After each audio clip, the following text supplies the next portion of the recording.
السلام علیکم ورحمۃ اللہ وبرکاتہ۔ ناظرین، کیسے ہیں آپ لوگ؟ امید کرتا ہوں سب خیریت سے ہوں گے۔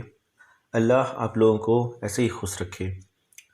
آئیے شروع کرتے ہیں آج کا ویڈیو۔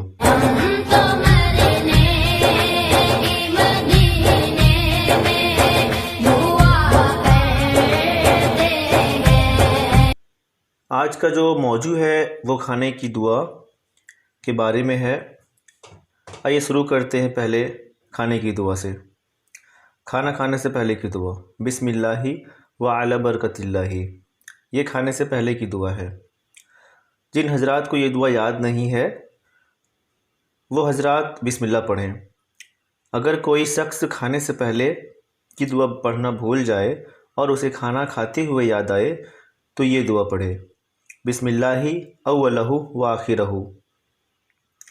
اب کھانے کے درمیان یعنی بیچ بیچ میں یہ دعا پڑھیں، اللہم لک الحمد و لک الشکر۔ یہ ہمارے نبی کی کھانے کی سنت کا طریقہ ہے۔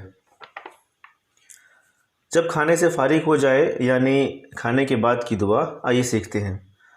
جو کھانے کے بعد کی دعا ہے، الحمدللہ الذی اطعمنا و سقانا و جعلنا من المسلمین، یہ کھانے کے بعد کی دعا ہے۔ تو ناظرین، یہ تھا آج کا ویڈیو جس میں میں نے کھانے سے پہلے کی دعا، کھانے کے درمیان یعنی کھانا کھاتے ہوئے بیچ بیچ میں پڑھنے کی دعا، کھانے کے بعد کی دعا، کھانے سے پہلے کی دعا پڑھنا بھول جائے تو کون سی دعا پڑھے، میں نے اس ویڈیو میں یہ سب دعائیں بتائی۔ امید کرتا ہوں کہ آپ حضرات کو سیکھ پائے ہوں گے۔ انشاءاللہ تعالیٰ اگلے ویڈیو میں اسی طرح کی کچھ دوسری دعائیں سکھاؤں گا۔ اگر آپ میرے چینل پر نئے ہوں تو اسی طرح کی ویڈیو کے لیے ہمارے چینل کو سبسکرائب کر دیں، گھنٹی کے بیل آئیکن کو دبا دیں، لائک کریں، کمنٹ کریں، اپنے گھر والوں کے ساتھ، اپنے دوستوں کے ساتھ اس ویڈیو کو شیئر کریں۔ آپ اچھے سے رہیں اور اپنے گھر والوں کا خیال رکھیں۔ ملتے ہیں اگلے ویڈیو میں، تب تک کے لیے دیجیے اجازت۔ اللہ حافظ۔